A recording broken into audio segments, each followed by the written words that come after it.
دکتر ندیدم وقت بذار. مثلا این فرهنگ توشون وجود نداشت که کامپیوتر داشته باشن. با بیمار کار ندارید اصلا؟ من کاری ندارم تو باشی نباشی امثال دکتر نیست فلان فلان فلان. چون یه جوری پزشکان وی آی پی ان، یه جوری حالت بله لوکس توری ان، یعنی یه جوری بعد اینجوری باید باشه رفت. من نمیگم پزشکا بدن ها، نه میخوام بهت بگم که اون اصلا نیازی نمیدی. لفتن دیگه. آره خب عجب خفنه. پنجه تلاست. دقیقاً. یعنی جون دو تا کوچولو رو ما نجات دادیم. این یعنی اینکه تو بیکاری. بچهای ما میرفتن مودم میگرفتن برای پزشک. چون دکتر به نفعش شلوغ باشه اون مطلب. اون به من اصلا ارتباطی نداره. ورود اینا بعد نیست. ولی خوبه هم نیست. متخصص تا 20 دقیقه بعد زمان بزنن دیگه. اینجوریه. تا 20 دقیقه. کدوم قانون شماره چیکار؟ هم بچه خدا. لیدر بازاری، لیدر کدوم بازاری دقیقاً؟ اچ آر جدا، مارکتینگ جدا، بلا بلا بلا. کلا اسنپ ورودش به هر حوزه خوبه یا خوب نیست. سلام با یه اپیزود دیگه از فاوندرز تاک در خدمتتون هستیم. من مانوئل آنجانیاس و اینجا توسعه فناوری‌های روز فراز.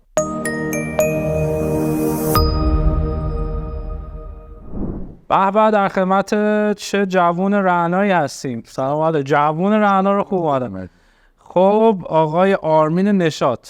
آقا اسمت خیلی خفنه. هیکلی و قیافت هم بازیگر میخوری. آرمین نشاط. اسم واقعا اینه؟ آرمین اینجوریه نشاط. آها خوبه. نوری بود خیلی نمیذارم. نوری خان. آره. ولی قشنگه این ترکیب آرمین نشاط خیلی قشنگه. خب خوبی آرمین، خیلی خوشحالم که در خدمت هستم. باعث افتخاره. مرسی از شما که اومدی. یه معرفی از خود داشته باش. من آرمین نورنشاتم. متولد شده در ماه اردیبهشت. این همیشه میگم چون اردیبهشت رو خیلی دوستش دارم. منم اردیبهشتی ام واقعا. جدی؟ آره 27 تو چه؟ 7 اوکی. خب از اون طرف نیستی که خرداد. آره. نه ولی من اردیبهشتی ام. اصلا خردادی که نداری؟ نه. ولی من همسرم خردادیه، خواهرم خردادیه، بچه‌م خردادیه. دختر داشتی؟ دختر. عادی. همه خردادیه. ولی نه من اردیبهشتی ام و تقریبا این البته همه جا گفتم با همین به اصطلاح ترتیب میگم که کارم رو البته کار نبود، یک فعالیت داوطلبانه بود که من از یونیسف شروع کردم. از سن کم، از سن 8.5 سالگی، چون که اسم کارو بیارم چون اونجا یونیسف بود، دارم میگم بچه کودک تو انجام میدن. نه یه سری فعالیت‌ها اونجا انجام میدادیم که بیشتر مدل تابستونه بود دیگه، که من گفتم بعضی از اوقات هم که خارج از اونها کمک می‌کردیم و داوطلبانه بود واقعا همین چیو. و دیگه اونجا شروع کردم وارد به اصطلاح خیلی زود 8 سالگی 9 سالگی 8.5 سالگی دقیقاً. خب دیگه بعد از اون وارد فعالیت‌های انجیویی شدم، با توسعه پایدار دیگه شروع کردم کار کردن دیگه. همجور اومدم باشون و درگیر مدرسه بودیم و بعد دیگه وارد ورزش حرفه‌ای شده بودم. بسکتبالیست بودم من. قدت میخوره که الان خب آره دیگه بسکتبال دیگه حرفه‌ای بازی کردیم و دیگه همین شکلی اومدیم و دیگه خوردیم به کنکور. دیگه شروع کردم درس خوندن. تمایلم این بودش که من خارج از ایران درس بخونم، بعد برم آلمان که پذیرش بگیرم ولی بابا خیلی دوست نداشت که این اتفاق بیفته و دیگه موندیم و دیگه رفتیم دانشگاه و دیگه بعد از اون چی خوندی؟ ما مهندسی برق الکترونیک. به خاطر اینکه چون بعد ارشد چی خوندی؟ دیگه من رفتم ام بی ای سازمان مدیریت صنعتی. اونجا ام آی تی مدیریت تحولگر و داستان اف نشونده. دیگه اونجا اونو خوندم و دیگه بعد از اینکه من قبل از اینکه البته لیسانسم تموم بشه توی حوزه کاری خیلی توی به اصطلاح بازار کار خیلی کار می‌کردم. آره تو چند تا شرکت بودم و دیگه بعد از اون دیگه 2 دفعه خواستیم مهاجرت بکنیم بریم. این دفعه 2 دفعه بابا گفت نه و بمونه این داستانا اینا. تا حالا بابا دیگه بشه فامولتون نگرد. خب دیگه وارد این موضوع که نمیدونم به کشور خدمت دیگه موندیم و رفتیم خلبان شدیم. ای بابا بسکتبالیست خلبان چه داستانی داریم. خب دیگه بعد از اون خلبان شدم و دیگه اونجا فعالیتی انجام دادیم و دیگه خوردیم به آینه آشنا شدم با سعید و دیگه بعد رفتیم توی یه شرکتی بود. سعید طاهری فاوندر دکتر نکست و فاوندر مدگو. اون موقعی که توی شرکتی بود مدگو اون کارشون چی بود؟ مدیکال توریسم بود که تو توریست سلامت در دل علی بابا بودن. حاضر به اصطلاح توریست سلامت علی بابا رو کامل می‌کرد، چون علی بابا چون کارش گردشگری اون قسمت رو کامل می‌کرد. دیگه من اونجا با سعید آشنا شدم و دیگه تو مدگو فعالیت کردیم و خیلی فعالیت خیلی خوبی انجام دادیم. بعد از اون دیگه خوردیم به کرونا، بعد از اون دیگه یا بعد پیوت می‌کردیم یا می‌رفتیم خونه‌هامون. کار می‌کرد اولش؟ کاری که انجام میدیم توریست سلامت بود، یعنی اینکه یه سری از بیماری خارجی وارد کشور می‌شدن، یه سری تو مدگو. بعد دکتر نکس چه اتفاق افتاد؟ دیگه وقتی خوردیم به کرونا هیچ توریستی نمیتونست تو کشور وارد بشه، به خاطر همین بعد می‌رفتیم دنبال یک ایده جدید و یک کار جدید. یه تجربه خیلی خوبی رو ما از گذشته داشتیم. اون تجربه انجام میومدش که ما دستگاه درست کردیم، یعنی من و سعید، به نام ویرچوال کیوسک، که این دستگاه به صورت ویرچوالی از راه دور شروع می‌کرد به ویزیت کردن بیمارا. چرا رفتیم سراغ این؟ برای اینکه بیماری خارجی میان داخل ایران و بعد برمیگشتن به کشور خودشون فالوآپ نمی‌شدن. پس ما نیاز داشتیم یک دستگاهی رو داشته باشیم که بتونیم اونها رو فالوآپ بکنیم. این دستگاه درست کردیم و پروتوتایپ ازش 3 تا درست کردیم و ارسال کردیم در این کشورها. تست گرفتیم و تست خوبی هم بود و جوابم داد. این دستگاه مجهز بود به پرونده الکترونیک. پس ما قبل از اینکه صحبت دکتر نکس رو بکنیم، یک کانسپت کوچیکی رو اطلاع داشتیم در رابطه موضوع EHR چیه، الکترونیک هلث رکورد. دیگه بعد از اون که دیگه خوردیم به کرونا، دیدیم که این کانسپت چیزیه که میتونیم کار بکنیم، ما به دردمون میخوره. رفتیم سراغ پرونده الکترونیک و اونجا کلی چالش داشتیم دیگه. واقعا پوستمون کنده شد. اصلا موقع واقعا خیلی از بچه استارتاپی دیگه بودن که داشتن توی حوزه کار میکردن و واقعا دم تک تکشون گرم، تک تک مدیر عاملشون رفیقای خودم. ولی ما مشخصا دیگه رفتیم در دل این که بتونیم اینها رو بعد تازه مفاهیم این ماده بود که نسخه الکترونیکی بود و بعد API بعد میگرفتی و کلی مصیبت داشت. دیگه وارد این شدیم و شروع کردیم به دیولپ کردن و جلو رفتن. خب پس با کرونا دکتر نکس هم چک گرفت و الان وضعش چطوره؟ اوضاع خوبه؟ وضعش که خوبه. من البته یه چند وقتی از دکتر نکس خداحافظی کردم. اگزیت کردی کن؟ بله. ولی تا موقعی که من بودم، یعنی تا همین چند وقت پیش چه عنوانی بودی؟ من کوفاندر بودم و CBDO، معاونت توسعه کسب و کار. کاری که انجام میدادیم همون کاری بود که تو توسعه ما دیده بودیم و انجام میدادیم، چون ساختارها 2 دسته کرده بودیم، یکی اگزیستینگ بیزنس و یکی ایمرجینگ بیزنس ها. چون واقعا می‌خواستیم که، ولی می‌دونم که بچه‌ها همین کارا دارن انجام میدن و چیزی نیست که بگیم پاس شده و از بین رفته. دنبال ساختن اون اکوسیستم بودیم و ایجاد به اصطلاح اون رد پایه و یک پارچه سازی اینها. بعد مفهوم این که ما میگیم وقتی صحبت از EHR می‌کنیم یعنی واقعا چی؟ به خاطر همین 2 تا بدنه داشتیم که بدنه اگزیستینگ بیزنس ها بود که همون بیزینسی بود که اوردی داشت کارش انجام میداد، بچهای اپریشنمون بودن، بچه مارکتینگمون بودن، بچه سلزمون بودن و بچه ایمرجینگ بیزنس ها سافتور بودن که من اونجا بودم. من مدیریت اون رو داشتم که ما توی اون ریون لاین هایی که دیده بودیم می‌بردیم اونجا، اول شروع می‌کردیم روشون استادی کردن، ریسکش شناسایی می‌کردیم، تست انجام میدادیم، یه MVP بالا می‌آوردیم، یه به اصطلاح سامپلی رو از مارکت برمی‌داشتیم می‌رفتیم سراغشون. چه باحال. ریسکش شناسایی. بعد از اون که اوکی میشد، تمام مجوزش رو می‌گرفتیم، تامز آپ می‌گرفتیم، می‌فرستادیمش با اوکی سایت، یه هدزاپ از اون می‌گرفتیم، می‌فرستادیم سمت اگزیستینگ بیزنس ها که دیگه بچه‌ها بریف بودن، قبل از اون ما درگیرشون کردیم، چون هر کدوم از اینا حالا بعدا می‌ریم سراغ این خودمون، یعنی خود بچهای بیزدو، یعنی خود من و یکی از دوستان دیگه شروع کردیم به ایجنت گرفتن از بقیه دپارتمان‌ها که دپارتمان‌ها در جریان کاری ما باشن. اگه یه روزی خواستیم اینا رو پاس بدیم، دچار کانفلیکت نشیم، دچار این نشیم، دقیقاً در زمان درست اون رو پاسش بدیم به اگزیستینگ بیزنس. متشکرم. بسیار خب. شما چند تا کوفاندر بودید برای شروع دکتر نکس؟ یکی از موضوعاتی که هست در مورد این کلمه کوفاندر، تعریف اشتباهه. آره، یکی تعریف اشتباهه و این چیزی بودش که تعدادش رو به نظر من یه روز از خود سعید بپرسی. من اصلا می‌خوام نگم که چه تعداد بودن، چون یه موضوع چالش برانگیزه شاید.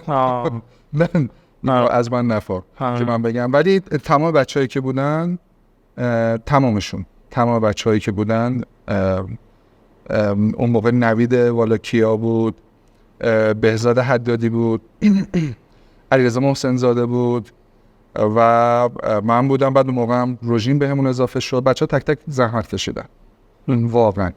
چه عنوانی میومدن؟ یعنی مثلا میومدن توی کار، توی بیزنس مثلا یه کاری انجام میدادم بعد کوفاندر میشدم چجوریه یا سهام میگرفتم؟ من کوفاندر بودم. این استراتژی از سمت فاوندر میاد، من نمیدونم بهش نظر بدم. خب تو چالش نمیافتم. خودت به عنوان کوفاندر چجوری ورود کردی؟ خب چجوری راضی شدی بری تو بیزنس؟ از این جهت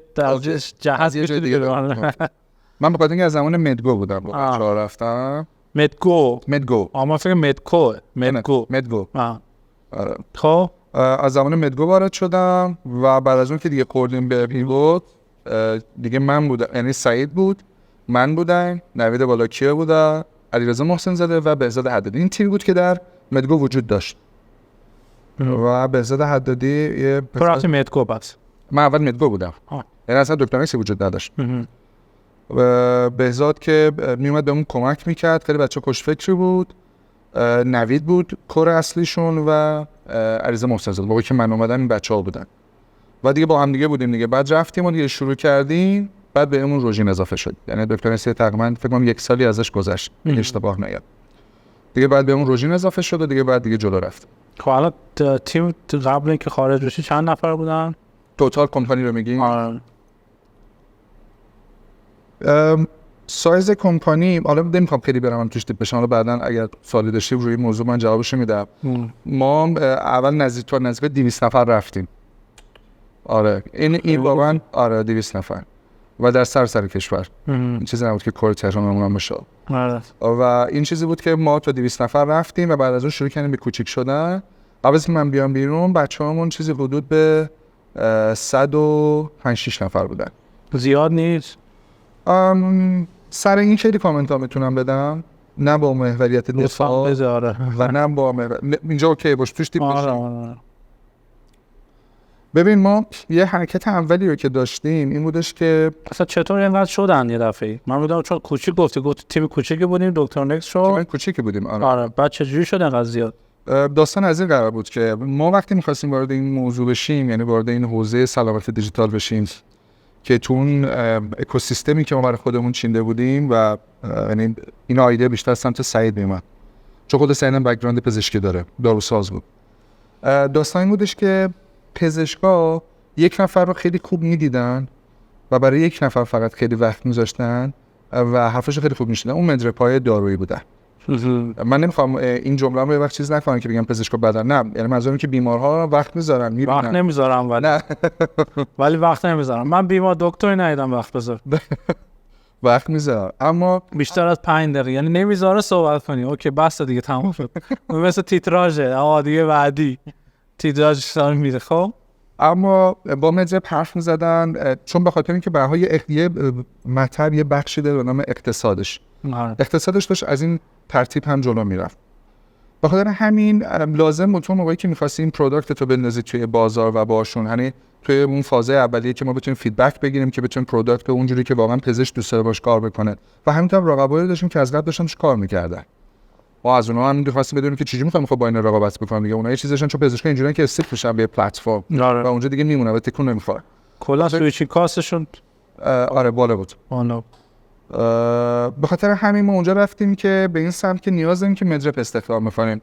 مدرپ قبل از این به پزشک زنگ میزد، رابطه خیلی خوبی باش داشت، میگفت نمیدونم انا هستی بیام. بس اون استخدام مدرپ زیاد. بله ما تیم اپریشنمون خیلی بزرگ شد و اینجوری یعنی اسکیل نمیتونستی بکنی دیگه. واقعا هم بخوایم با هم دیگه صحبت بکنیم واقعا لازم بود که اتفاق بیفته. تو مرحله لازم. بله بخاطر اینکه ما اون موقع می‌خواستیم که پایونیر بازار ما باشیم. آره. این استراتژی چیزایی که خیلی مهمه که با چه مدلی تو می‌خوای تو مارکت اصلا چجوری می‌خوای ازت یاد کنن. بله. اگه بخوای پایونیر بازار باشی یا اینکه میگی نه واسه من نمی‌خوام مثلا لیدر بازار باشم، چون اینا میگه چیزایی بود که ما خیلی دامده صحبت کردیم، مخصوصا با سازمان بیمه خیلی سر و کله می‌زدن.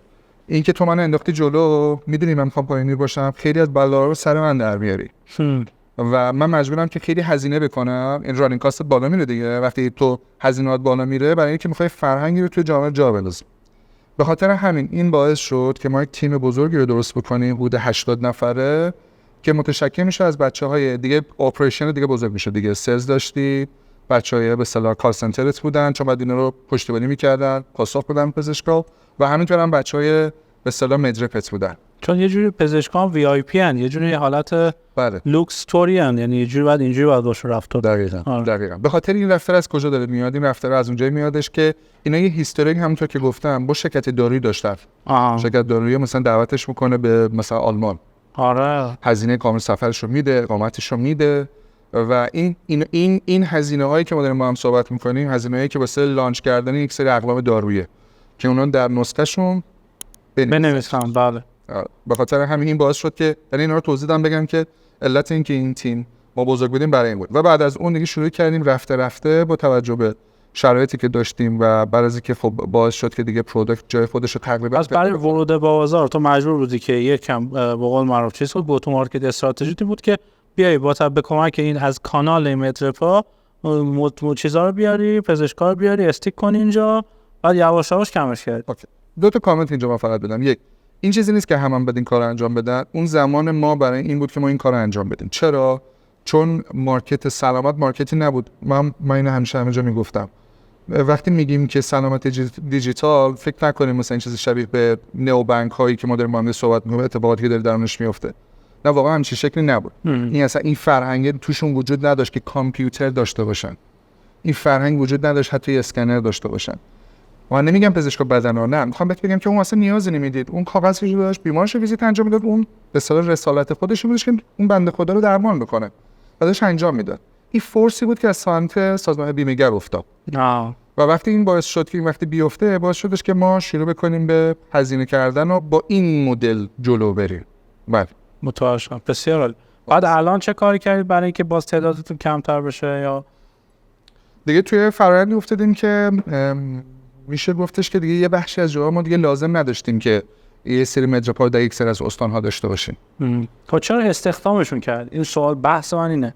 چرا مثلا نکردی یه سایتی به پلتفرم اضافه کنی اونا مدرپا برای اونم خلق ارزش کنی که اون بیاد دیگه جزئی از تو نباشه، خرید براش نکنی. یعنی میگم حقوق بهش نزی، هزینه براش نکن، این جزء خوب هزینه‌ات میشه، جلو اسکیلبیلیتی هم میگیرید. بله کاملا. بالا همین من گفتم این چون بعد از این سر همین سایز هم کامنت دارم. خب که خودش از اشتباهاتش کجاست، از کی تو بعد این شکلی دقیقاً میخوام همین صحبت کنیم در همون تو. حتما. من فقط یه چیزی بگم. دست و پا زدن زیاد برای اینکه اول بودن در مارکتی که بچه جنینی بود در رحم مادر. سلامت دیجیتال خیلی 1 سال نمی گذشتهش یک جنین بود، یک جنین 2 ماهه بود در شکم مامانش. و الان وضعیتش الان تازه فهمیدیم جنسیتش چیه. خیلی هم رشد نکرده. نه خیلی این اتفاق نیفتاد، حالا به خاطر دلایلی که حالا با هم میتونیم مفصل در موردش صحبت بکنیم. اما وقتی توی مارکت ما میبینیم همچین شرایطیه، ردوشن بود و در یک سری از سایت هاش ردوشن بود، مثلا سمت نوبت‌دهی آنلاینش خیلی از بچه‌ها خیلی قوی بودن. آره خوب هم دارن کار میکنن. بخاطر این ورود اونجا خیلی سخت بود. اما تو نسخه نویسی الکترونیکش چون کانسپت رو تازه اومده بود، قبل از این یه سری به عنوان موضوع پرونده الکترونیک وجود داشت، اما نسخه الکترونیک چیزی بود که از سمت سازمان بیمه‌گر اومده بود و جدید بود. پس پول خرج کردن زیاد تو این راه خوب نبود. بچهای ما میرفتن مودم میگرفتن برای پزشک. خدا، چون اینترنت نداشت مطبش. و آنتن هم نمیداد موبایل. رفتن مودم، خود بچهای ما میرفتن مودم رو کانفیگ میکردن. این قوری بود که من سمت سازمان بیمه بودم، یه بخش از نسخه الکترونیک شرکت ها انجام دادن برای شما و یه از خیلی از پزشکا بود نمی اومدن. بله. بخاطر همین توی این بازاری که ما میدونیم شکلیه پول خرج کردن زیاد، معمولاً خودت هم میدونی که جنس اینها معمولاً تو این استیج ها برمیگره کاستی که سمت اچ آریه. تو سمت کاستی که سمت کاست تکنیکالت بشه تو میتونی کپیتالایز بکنی. میدونی تو کپکس میتونی بری. این بخششو نمیتونی این کارو انجام. یه نکته خیلی جالب تو حرفات دار میجان. ببینید که شما برای اینکه الان یه مشتری بزرگی داری، یه سایدی از پلتفرم این هستش که اون دکتر است، درسته؟ دکتر چون انقدر سنتی بود و اینا، تو مجبور شدی هزینه کنی تا یک کم اینو بیاری تو بازی. دقیقاً. این همیشه اینجوریه که بچا امکان نداره، مخصوصا تو حوزه بچا، این که خب وقتی کانال نیست که نمیتونی از توش پول در بیاری، مجبوری ایجادش بکنی دیگه. دقیقاً. و این خیلی نکته خیلی مهمیه و خیلی آموزنده. خب برای شروع شما سگمنت خاصی رو متمرکز شدی رو بیزنس مدلت، یعنی که گفتی که من حتما بعد پزشکان متخصص ایکس و ایگرگ رو باید در نظر کنم، نه کل بازار رو در نظر گرفت؟ ما کاری که کردیم تو ابتدا یه سری استادیای کامل انجام دادیم. بعد به خاطر اینکه خود سعیدم به اصطلاح مارکت صنعت خیلی خوب میشناخت، به خاطر همین شروع کردیم به نظر گرفتن تخصصات مختلف، از مغز و اعصاب، نمیدونم قلبی و عروق، گوارش و خیلی رفت. چه مکانیزمی؟ خود بچه‌ها ما افتادن توی فیلد، خود من میرفتم، ما یه سری شیتا داشتیم دیزاین کرده بودیم که نمره دهی اینا بود. از پزشک بخت میگرفتیم، مثلا من تا هیچ وقت تو زندگی من این کارو نکردم، مثلا پیش پزشک یه حس اینو داشتم که مثلا پزشک میگه نه چی، میگم که چالشه فردی خودم، همون نشنیدنه خیلی خیلی برام سخت بود، مثلا اون یعنی چی بهم بگه نه. خب خودمون شروع کردیم رفتن تو فیلد و بعد از اون هم حالا نشنیدی چجوری مدیریتش کردی یا اصلا شنیدی؟ مثلا نشده. خب مدلی بود که بعد با منشی می‌دونستم چجوری باید حرف بزنم و بعد پرزنت کردم استفاده کردم. برام حرف در نمیاد. خب نه این که مثلا میگفتیم با چه مدلی باید بله این تکنیک من بود. بله درسته. خب دیگه وارد می‌شدیم و پزشکم دمش کرد، واقعا وقت گذاشت و بهش میگفتیم که یه چیز جدیدی که ما داریم روش کار می‌کنیم و واقعا کامنت خیلی خوبی هم میدادن. چه خوب. آره من فکر می‌کنم یه جوری مثلا اینترویو کرد تو مرحله پرابلم والیدیشن دیگه. بله دقیقاً. فکر می‌کنم من چیزی حدود به 20-22 تا رو دیدم، بقیه بچه‌ها تقریبا این همچین عدده یه ذره کم بیشتر. نتیجه چی شد؟ نتیجه به رسیدیم که وقتی داریم صحبت از پرونده الکترونیک می‌کنیم، پرونده به درد کسی می‌خوره که هیستوری بیمار براش مهمه. پس بریم سراغ تخصصا مهمه. باریکه. ولی مشکل اینجا وجود داره. متخصصه وقتی در یک بیماری ویزیت انجام میده، داره داکیومنتش رو می‌بینه، باهاش داره حرف می‌زنه. می‌دونیم اونا دیدیم مثلا این دست می‌دونه شکم اینجا درد می‌کنه نمی‌کنه. از لحاظ فیزیکی هم تو رو ویزیت انجام میده. و اینجا مشکل اینجاست که اون پشت وقت نمیذاره که بشه پشت کامپیوتر شروع کنه به تایپ کردن. حالا رفتیم سراغ این که پزشک دنبال تایپ کردن خیلی از موضوعاش نمیشه. اسکن کنن، عکس بگیره. نه ما میتونیم از وایس تو تکست استفاده کنیم، حرف بزنیم. این هم میشد. OCR هم میتونست بکنید. OCR هم بود ولی مشکلی داشتیم تو OCR.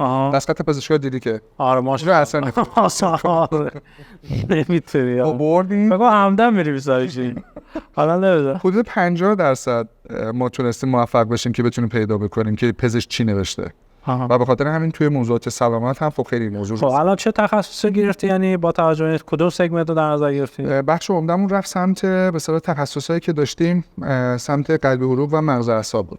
به خاطر اینکه احتمالاً تکرارپذیری زیاد بود، برای که هیستوری براشون مهم بود. یعنی یه سری بحث این شکلی. بله.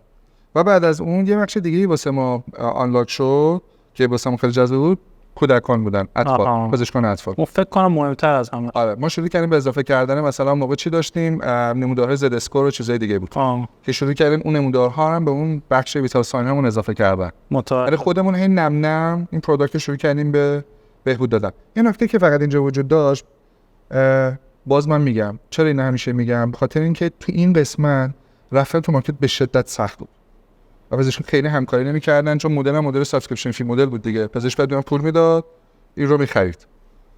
یه بخشی که یه داستانی که اینجا وجود داشت، ما رو یوگا از تخصص آزاد کرد، وجود نسخه الکترونیک بود.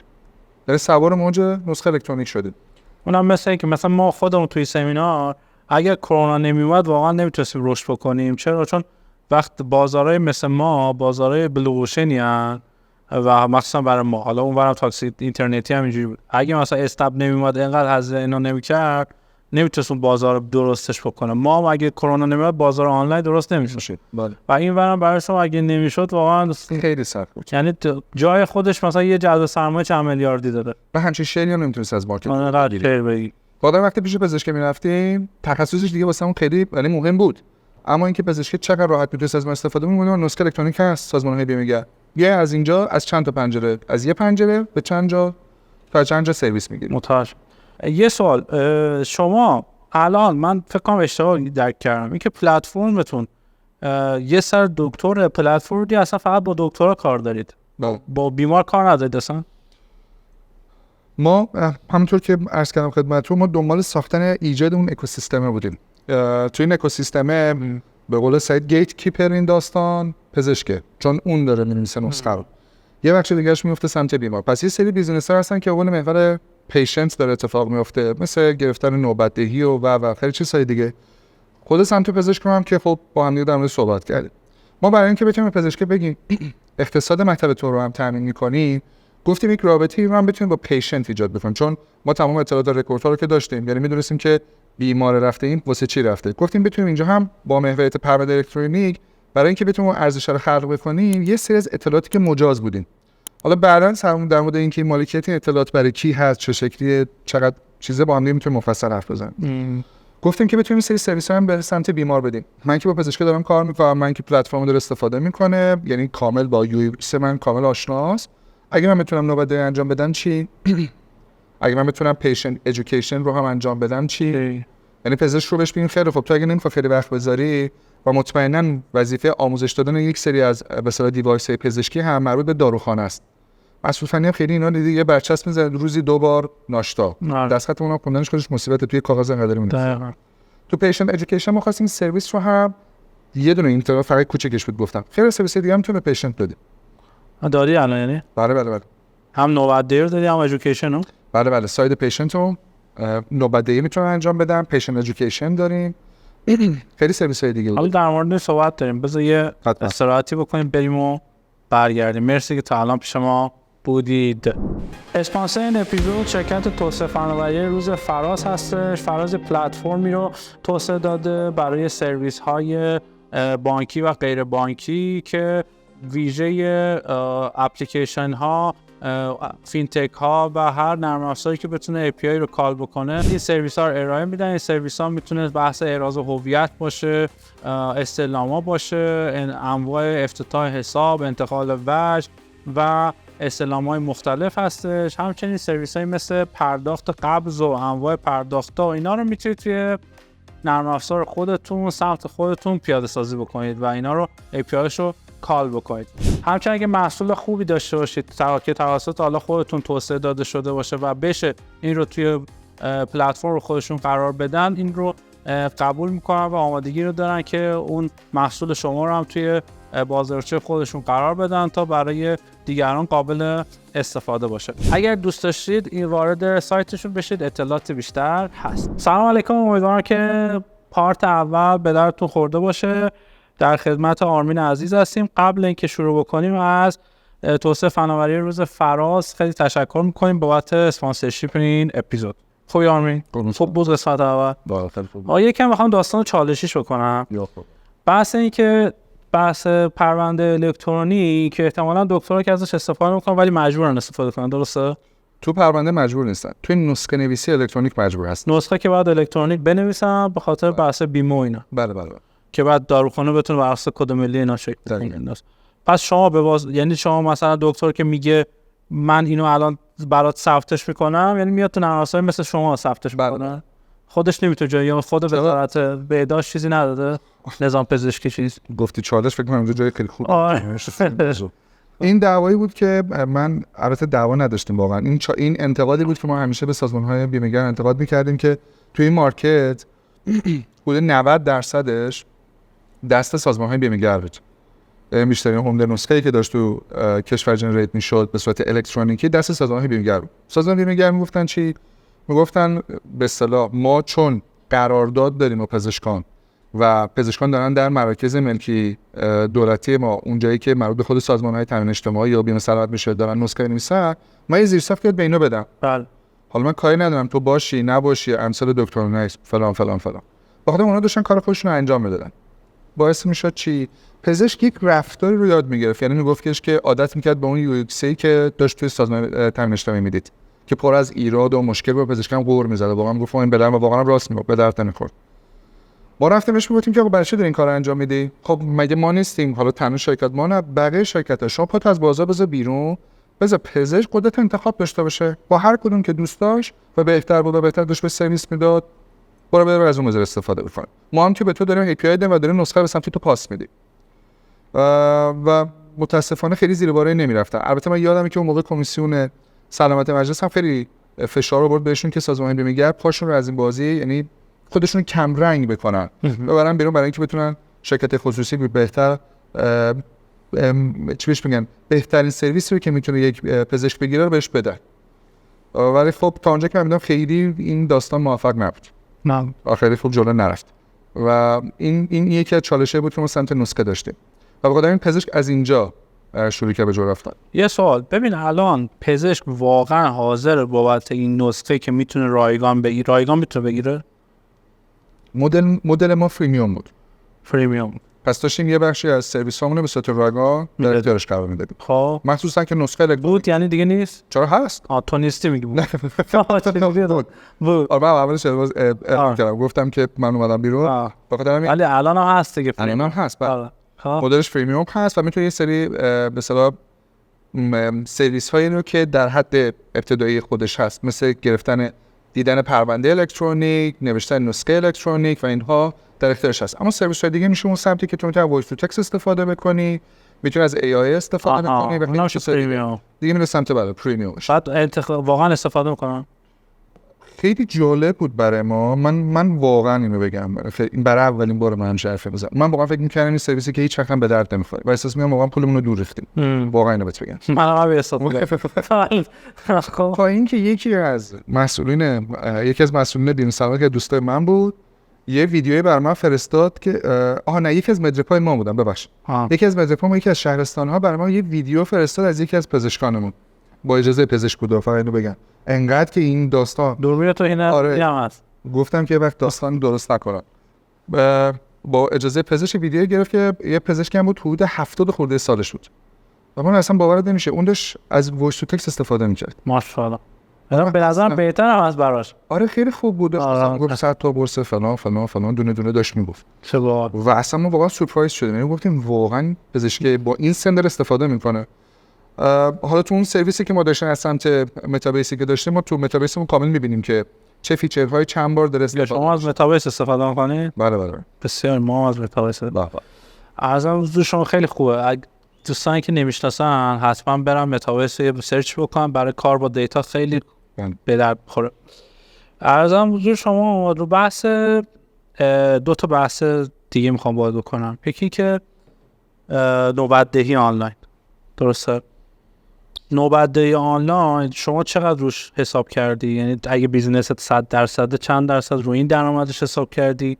چند درصد رو درآمد نسخه آنلاینت؟ ما کور رونیومون سمت سابسکریپشن بود. کدوم سابسکریپشن کدوم؟ پزشک. نه کدوم؟ همین نوبت‌دهی اصلا این مجموعه هست این؟ پزشک موقعی که در از دکتریس استفاده میکنه فیچرهای خیلی مختلفی رو هم میتونه نوبت‌دهی شو داشته باشه، هم مدیریت بکنه، نسخه الکترونیک. بله همه چی اونجا الان. اما اون مدلی که ما داریم پول ازش میگیریم از به اصطلاح بیماره که داره میاد میره، اون چیزی هستش، کامیشنی هست که داریم از سمت پزشک میگیریم که این نوبت‌ها داریم که چیز عادی هم هست که داره در جامعه اتفاق میفته. بعد این کور به اصطلاح اصلی ما سمت سابسکریپشن فی بود که داشتیم پزشک میگرفتیم بابت اون به اصطلاح چی بهش میگن مدت زمانی که داره از دکتریس استفاده. به نظر من نوبت‌دهی آنلاین بازار پیچیده‌ایه. به نظر من بازاریه که من به نظرم با توجه به اینکه اون چیز دکترای خوب و متخصص و اونایی که به هر حال فالوور زیاد دارن و استفاده کننده زیاد دارن و اینا، نوبت‌دهی به نفعشون نیست به یه جورایی.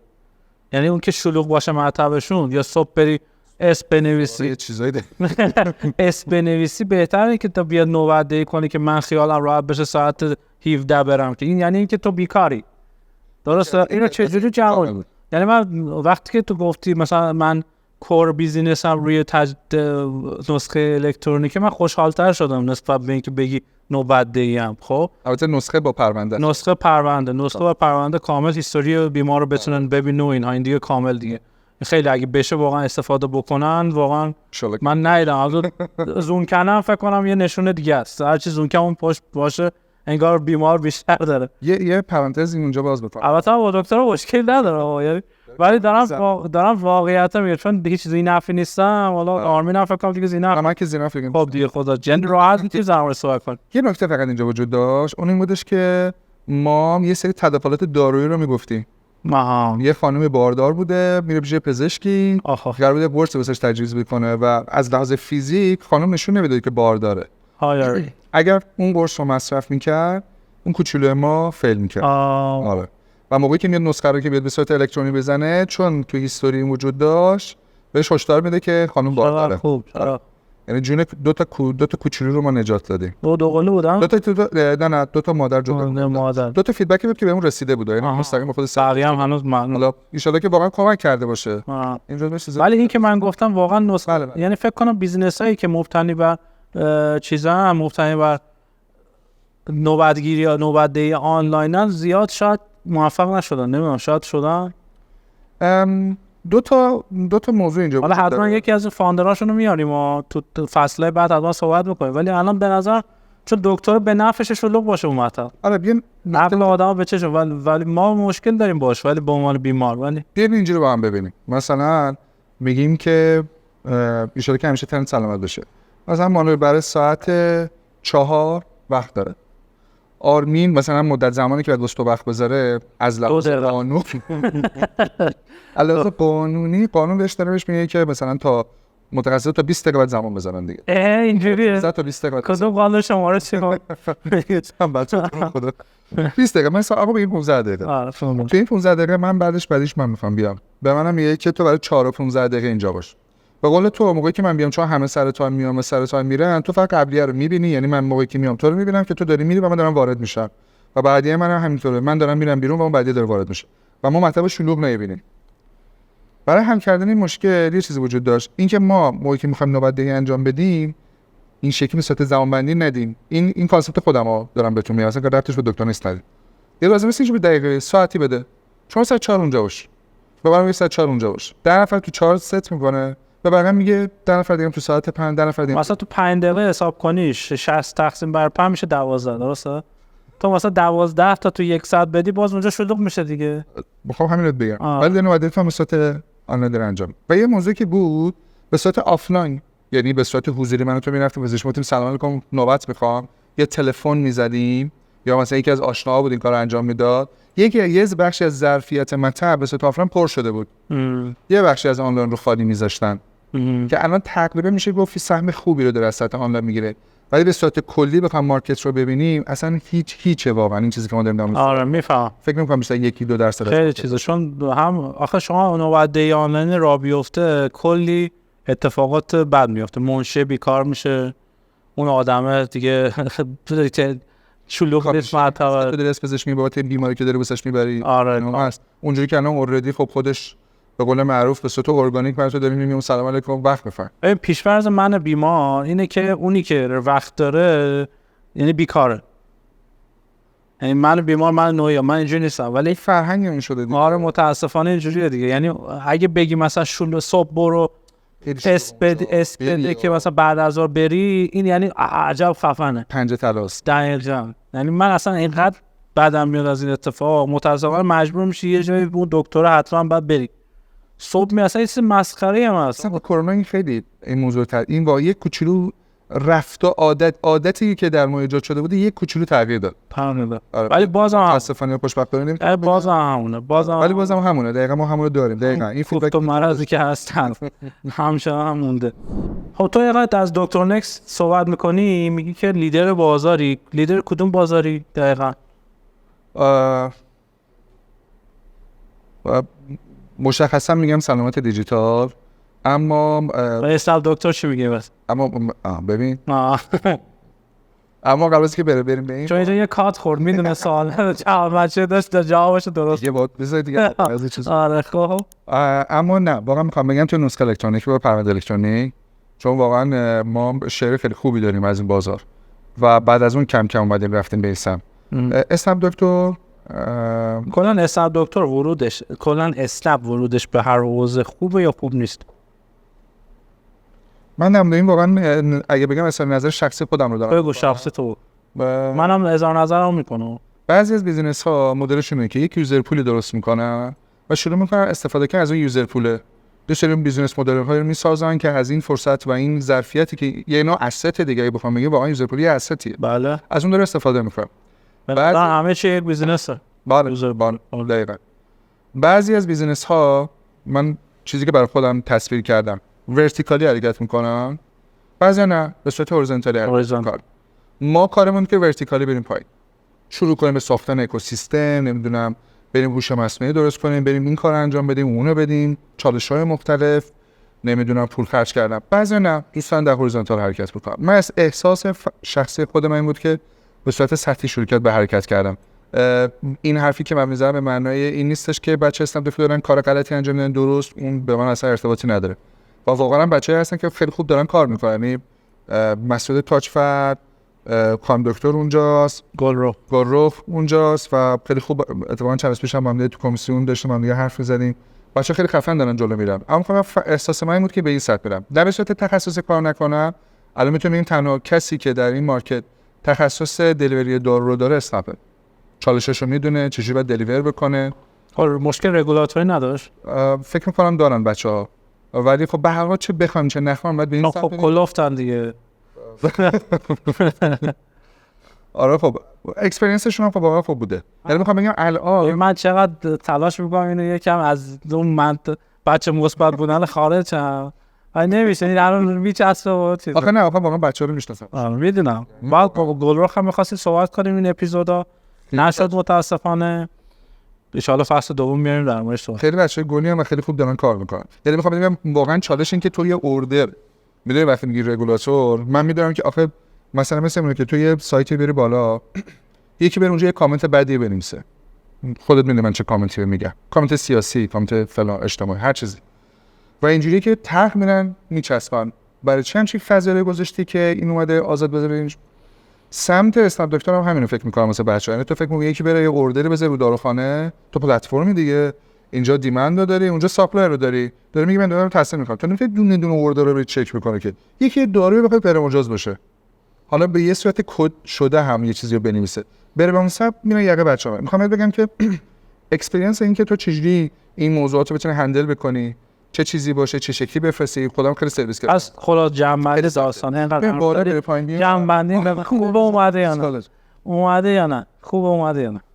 به من میگن که مسئله خوبه که اومده توی تاکسی آنلاین، چون لایف استایل آدما رو عوض کرده. تپسی بعدش اومده تونسته یه سهم بازار بگیره. من چیزی که اسم میکنه ولی توی یه سری بازارها کوچیکار نابود میکنه دیگه. من چیزی که احساس میکنم همینه. من احساس میکنم خودش هم شاید نتونه تو اون بازار سروایو بکنه. دقیقاً. یعنی میاد ولی به قول معروف راه باز کنه دیگران میشه. اگه ببینه براش کاست بنفیت نداره جواب نمیده میاد خارج میشه. اون خیلی راحت خارج میشه. تو بعضی از این جایی که ما صحبت میکنیم PC1 پوزیتیو شدن هم خیلی سخته.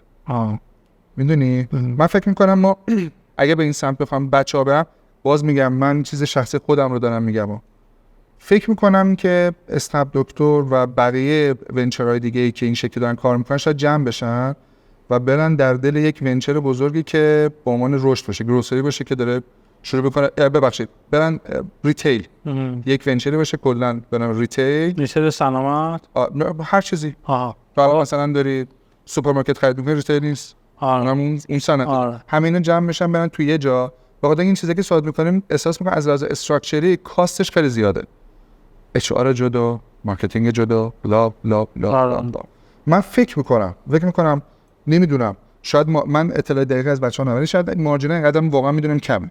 یعنی واقعا میدونم اسنپ پول زیادی نمیگیره واسه دلیوری دارو، واقعا است مارجین خیلی کمی رو داره میگیره و بخاطر اینکه میخواد تو مارکت باشه. و من فکر میکنم که اینا میرن یه جایی که اینا تبدیل میشن به جایی که یک بدنه‌ای که کلش ریتیله و یک کور مدیریتی داره که هر بخشش داره. اگه اینجوری باشه به نظر من پاسخ من این خواهد بود که بله خیلی خوبه که بتونن اینها برن، چون میتونن یک تجربه خوب بسازن برای مشتری.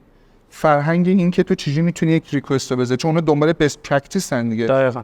و حالا کسای دیگه‌ای که میخوان برن توی مارکت، حداقلش اینه که اون بنده خدا اسنپ رفته کلی هزینه کرده، آماده کرده، حالا بیرون تو دقیقاً. بعدم نیست، یعنی ورود اینا بعد نیست، ولی خوبه هم نیست. هرچند حضور شما که میخوام در مورد یه نکته صحبت کنم، در مورد روینیو مدل دکتر نیکس. تو که حالا خب میگی که اون فاندر داستان اسمشون یادم، سعید عزیز، سعید حالا تا حد زیادی واسه اینا رو تصمیم گیرنده اینه، ولی من یه سوالی دارم ازت. این که روینیو مدل، این که پولو از کی بگیری خیلی به نظرم مهمه. خب پولو از کی بگیری؟ من همون تو اون سوالی که ازت پرسیدم این بود که گفتم دکتر حاضر پول بده بابتش یا نه. خب دکتر در حالت عادی براش مهم نیست اصلا. خب در حالت عادی اون متاسفانه یا خوشبختانه فقط اون پول مثلا 400 500 تومانی که داره به عنوان چیز میگیره اون براش مهمه، ویزیت حق ویزیت میاد بگیره.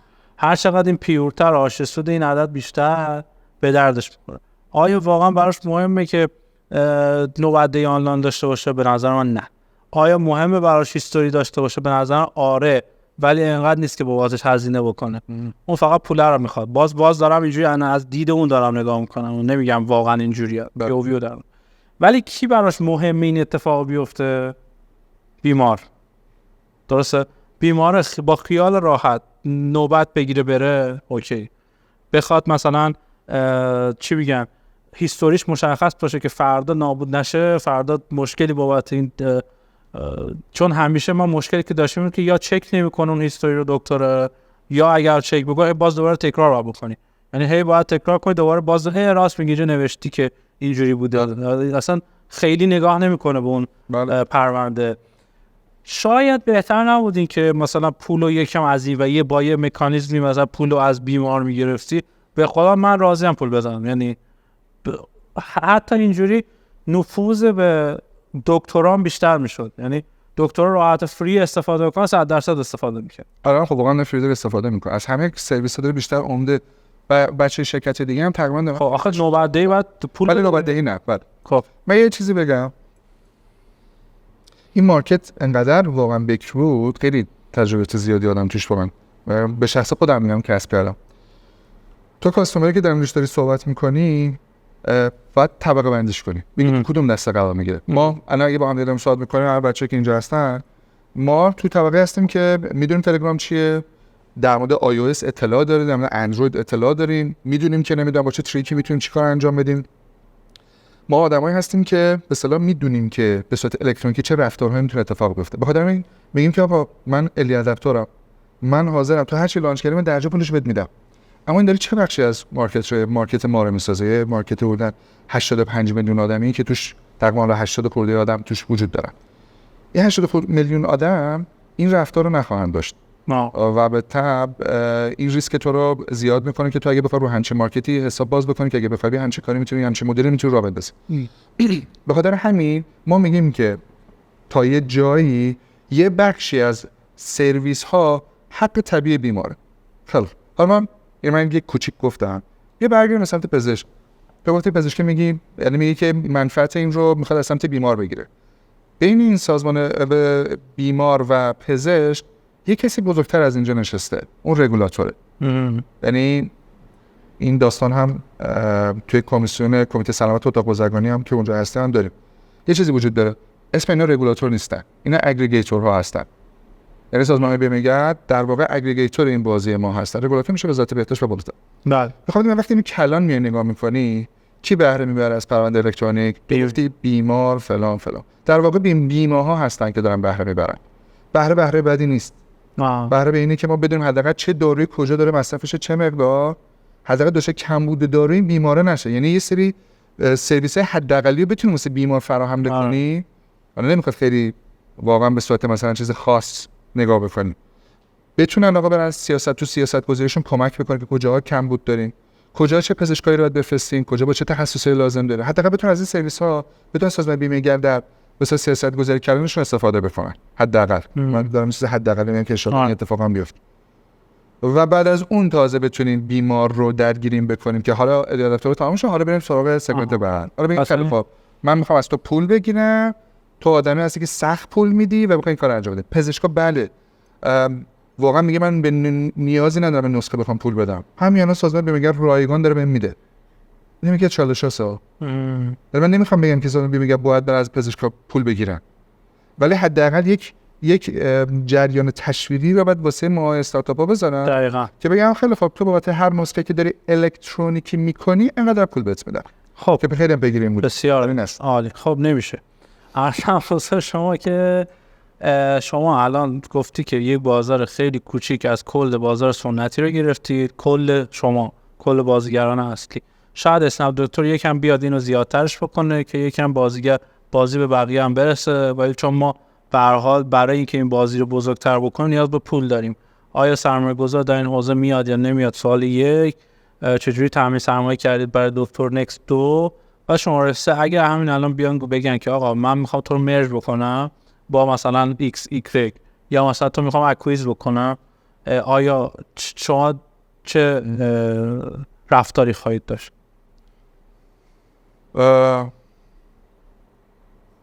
اولین جمله که بگم که من از دکتر نیست اومدم بیرون، پس من اگر در مورد چیزی اظهار نظر بکنم باز اظهارات نظر شخصی خود من هست. هیچ کامنت دیگه هم بدم. گفتید اسم دکتر بخشش دلیوری دارو و مشاوره آنلاینه و به اصطلاح ویزیت در منزله تا اونجایی که من اطلاع دارم. حالا احتمال نسخه هم اضافه احتمال داره، نمیدونم، من استراتژی بچه‌ها، ولی میخوام بگم که شیر دست بازیگرهای دیگه هم هست. استاپ هم خیلی شیر خوبی است، این سمت داره، دیمند داره، ولی اگه وارد بشه شیر اینجا رو زیاد کنه، بزرگم میکنه. نکته همینجاست، بزرگ نمیکنه. ببینیم اول جواب سوال اولت بدم که گفتی آیا سرمایه‌گذارها میان تو این حوزه سرمایه‌گذاری بکنن؟ انقدر مارکت رو کوچیک نگهش داشتن، حالا نگهش داشتن. نکته جالب. یعنی اینکه هم از سمت خود استارتاپ‌ها این اتفاق افتاده، هم از سمت بالادستی‌ها چیز تیجه پزشکی سازمان نظام پزشکی فکر کنم پزشکی نه، واقعا بچه‌ها خیلی خوبه از خودشون ما چیز خوب نشید ازشون، ولی نه آدمای بدی نیستن واقعا، یعنی استارتاپ همیشه شاکیان ازشون. ما باهاشون یه تجربه اجرای امضای دیجیتال رو داشتیم. ولی چالش هم بود بین سازمان نظام پزشکی، یعنی اینجوری بگیم وزارت بهداشت و وزارت سمت که حالا بعدا اونم حرف بزنیم. اینجا جاییه که مارکت رو نذاشتیم خیلی بزرگ بشه و وقتی نمیذاریم بزرگ بشه سرمایه‌گذار خیلی راضی چرا نمیذاریم؟ داری میگی نمیذارن، قبلا گفتی نمیذارن، الان میگی نمیذارن. کی اون بالا دست من که آرمینم. بالا سعی نمیذارن. یه بخششون تو خود ماهان شرکت هاست. یعنی چی؟ ببین وقتی ماها شروع میکنیم یه سری از چیزی بگم نگیم که به کسی بر نخوره آخه. به مارکت وقتی کوچیک نگه می‌داری، وقتی تو میخوای تو همه کار بری ولی نتونی اکسپریانس خوبی بذاری و نتونی خوب سرویس بدی و یه مارکتی رو بری با یه نفوذی بگیری، یه مارکتی رو یه کسی دیگه پشتت باشه که نذاره کسی دیگه بیاد اون تو. ببین وقتی تو مارکت میگم وقتی نمیذاری به بلوغ برسه، من یه سوال دارم، تو روی جوون 20 ساله اینوست میکنی، روی آقای دکتر یا یه خانم دکتری که 30 سالشه مطب داره اینوست میکنی، یا یه بچه 10 ساله که مدرسه میره؟ روی کرده همه فرق میکنه. من باشم رو 20 ساله سرمایه گذاری. اوکی. ولی 10 ساله نرفته. ولی چیزی که من دارم صحبت میکنم مارکت فکر نمیکنم بیشتر از 1 سالش هم شده باشه.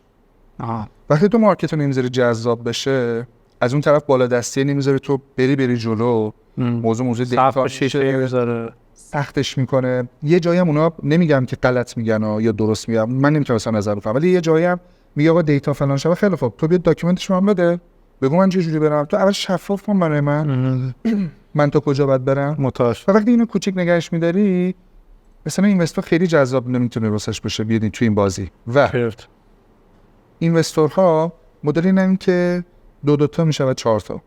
ما تو اینجا سرمایه‌گذارهایی رو لازم داریم که نگاهشون نگاه باشه که ما خطرپذیریم، یعنی این خطر رو به جون می‌خریم که این بره تا اونجا اول خرج بکنه که فکر کنم وجود نداره. آره اصلا پول هست؟ نه. پول داریم اصلا؟ پول هست ولی برای معاملات تو نیست. از هم موضوع شما که به عنوان سوال آخر اینکه خیلی البته گفت دادم با جذاب. سوال اولت رو جواب دادم، سوال دوم چی بود؟ بحث این که جواب ندادی هنوز از 2 تا شد. بحث تامین سرمایه. چیکار کرد برای دکتر نکس؟ تامین سرمایه خود سعید با عنوان فاونده و همینطور هم علی بابا کمک می‌کردن و یه آقای دکتر دیگه. یعنی علی بابا سهام داره تو دکتر نکس؟ بله فولدینگ توشا تو علی بابا تو دکتر سهام داره. آها پس کلا سهام داره. بله و یه آقای دکتر دیگه هم هستن.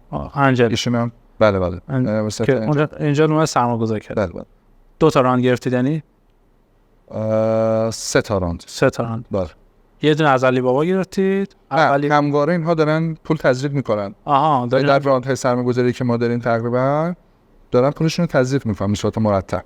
خب و بس سوال سوم که مرج و اکویزیشن آیا میکنید یا نمیکنید؟ این برمیگرده با هم کامنتی که اول دادم که من یه دکتر نیستم. ولی اگه با این حال که من نیستم ولی خب با این حال که نیستم که اصلا صحبت از اکور شدن که اصلا کلا هیچ وقت دوست ندارم همچین چیزی رو بشنوم. چون واقعا خیلی همه واسه زحمت کشن، نه تنها خیلی زحمت کشن.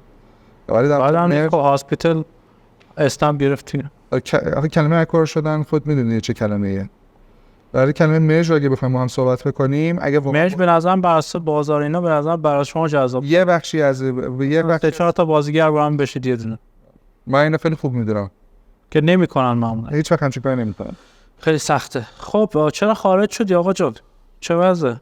ما چند سال موندی اونجا؟ 2 سال؟ 4 سال. 4 سال. خب خوب موندی. 4 سال. از خوب با توجه به اینکه خیلی عصب از اول کلبان و بسکتبال و فلان اینا خوب موندی. چی جوان موندن؟ نه تو 4 سال که موندی میگم خوب که قبلا توی شرکت دیگه هم بودن، مپنا نمیدونم جای دیگه هم اونجا هم 1-2 سال بود. نه اونجا هم 4 سال. 4 سال خوب شدن.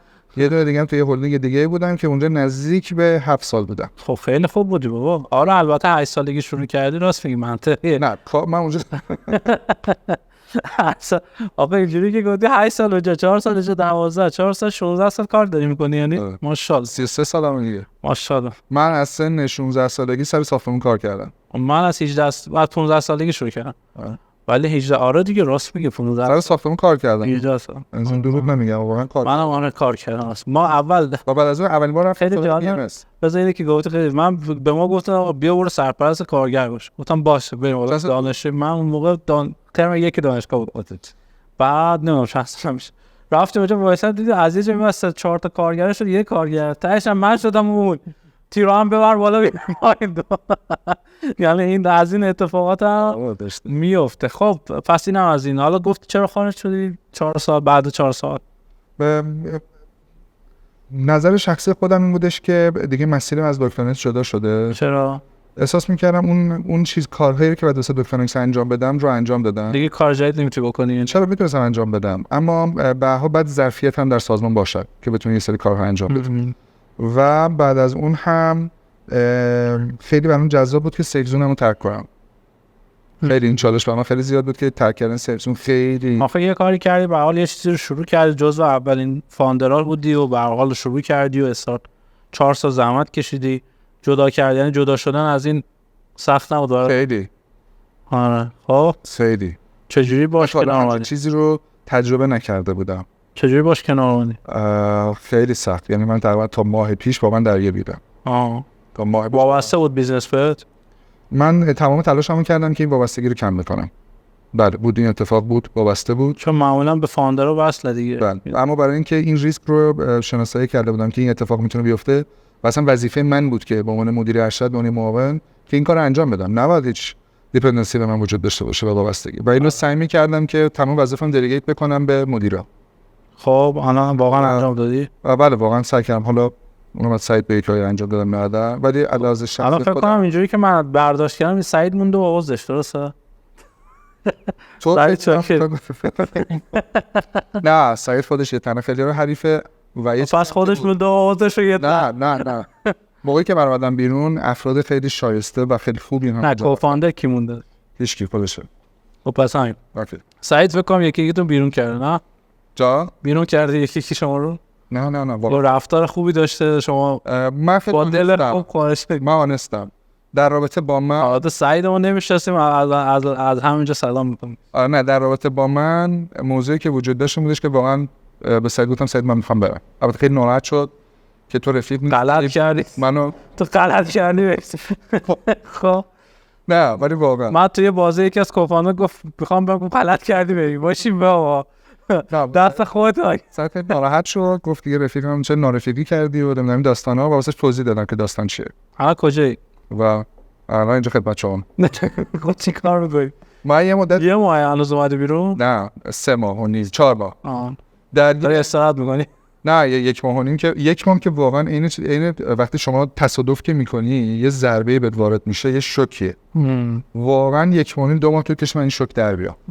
یعنی سفر رفتم، کتاب خوندم، خیلی خودم زوم کردم اینکه مشکلات خودم کجاهاست و اینکه دوپامین چقدر توی زندگی آدم تاثیر داره، میتونه تاثیر بد داشته باشه چقدر تاثیر خوب. یعنی از لحاظ مدیریتی واقعا خودم شروع کردم به آنالیز کردن و شروع کردم به کنترل کردن خودم و بعد از اون درگیر ارشدم شدم، چون من این پایان‌نامه رو بعد میدادم و یه سری کار فردی خودم و از کم کردن خودم بود چون دکترانیکس باز شد. تو چاقم بودی مگه؟ نه شکم. آره شکم.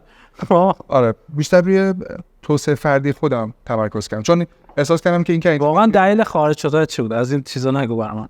من این چیزا نمیفهمم. این چیزایی که گفتی کلمه بدی شنیدم تو ذهنم میخوندیش، ولی نه واقعا این بودش که خسته شده بودی.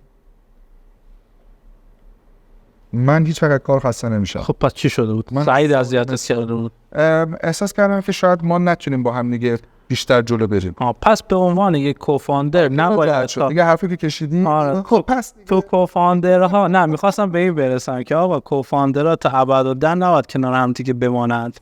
بله. بحث اینه که بعضی مواقع اتفاق میفته یک کوفاندر هیچ ارزش افزوده دیگه در اون مجموعه ندارد، فقط به خاطر رو در وایسی از این سوراخ اون سوراخ گذاشته میشه. ما با هم دیگه با سعید که جلو میمدیم یه جایی بود سعید کامنت میداد، سعید آرمی من احساس کنم مثلا اینا رو باید بیشتر بدونی. خودم احساس میکردم که اینا رو باید بیشتر بدونن. یعنی میخوام بگم توی مسیر رشد بیزینس زمانی هر کسی رشد کرد با و کوفاندر اگر رشد نکنه، اولا چون اینا هد هستن بیزینس رو نمیذارن رشد پیدا بکنه. خدا خیرت. اینو یادت باشه. و دوم اینکه اگر اینها رشد پیدا بکنه و اونها رشد پیدا بکنه باعث میشه تو موفق باشی. پس نکته مهم این هستش که من اولی که به تبریک میگم به خاطر این تصمیمی که گرفتی که این به نظر میرسه که یک اتفاق هم به نفع خودت هم به نفع دکتر نیکس. از یه جایی به این نتیجه رسیدی که دیگه نمیتونی یه چیز جدیدی بهش اضافه بکنی و الکی جا اشغال کردی یه جوری، درسته؟ نه واقعا میخوام بگم که میتونین با هم دیگه، این توانو در خودمه، من خیلی بچه پررویم. چون ما وقتی تو میری دوره خلبانی اینجوری میشه که تو هیچ چی نمیدونیم، بعد شروع میکنم بهت فورس گذاشتن کتابای 2000 صفحه‌ای 3000 صفحه‌ای انگلیسی زبان بده، اینا باید یاد بگیری. بعد میاد تو چند تا تست از امتحانات مختلف میگیرن. من همچنان هم ایده دارم که بتونم مثلا که دکترا رو بهبود بدم برای اینکه بتونیم جلو ببریم، ولی دیگه نمیشه، کشش نداره. آره، ولی اینکه یه نکته اینجاست، تو اون نکته رو خوب گفتی، این طرف هم هست، تو نباید جایی وایسی که بیش از اندازه به که استراکچری فشار بیاری. مبارکم. یعنی تو میگی من بیشتر از همه میدونم، من نمیخوام بیشتر از همه بدونم. اما نکته اینجاست که تو نباید به عنوان کسی که اون بالا نشستی به بدنه هم بیشتر فشار بدی. این باعث میشه که بری تو پای فاوندر، بری تو پای مدیر عامل. اینجوری بگم بهتر. کلمه فاوندر رو نگم. دیگه فکر کنم بچه‌ها فهمیدن که داستان چیه. آقا دست شما در نکنه. اینا که گفتیم پایین زیرنویس هم میره کلماتش ترجمه کنه. نه چیز آقا دعوتتون گرم، خیلی ممنونم. به عنوان صحبت پایانی هر چی داشتیم میتونید تو این دوری از این کلمات انگیزشی تو این اینستاگرام ماشاءالله که الان باز میکنه که اینجور چیزا ریخته، ولی سه تا چیزو من واقعا درکش کردم. اینو واقعا بهتون میگم، خدایی میگم، یعنی شب و روز نخوابیدم با این چیزایی که میگم، دست و پنجه نرم کردم. سیف زونتون رو ترک کنید. اگه واقعا میخواین رشد پیدا بکنید، چیز جدید یاد بگیرید. فکر نکنید اون چیزی که دور خودتون ساخته اون چیزی واقعیه، چون یه بخشیش واقعا سرابه. اون چیزی که ما داریم میسازیمش تو فکر خودمون برای خودمون، ترکش کنید و از بیرون ببینیمش. نمیخوام از صبح هر بزنم بیا خداحافظ ما داریم. اما من می‌خواستم بگم یه تایم بگذره بعد به نتیجه رسیدی که اینجا دیگه واقعا برای تو یا کوچیکه یا خیلی بزرگه یا هر چی یه تفاوت مشکلی وجود داره. بعد اینو باید ببینی یا خوشحال نیستی و دیگه سعی نکن خودتو سرکوب بکنی، خودتو شانس بکنی. خیلی قوم نمی‌کنیم آره. باید از لحظه به لحظه درست استفاده. مرسی بچه‌ها، خیلی مخلصم. ممنونم بابت اینکه با ما بودید و مرسی از آرمین. مرسی از بچه‌ها. دعوتتون گرم. خدا. مرسی.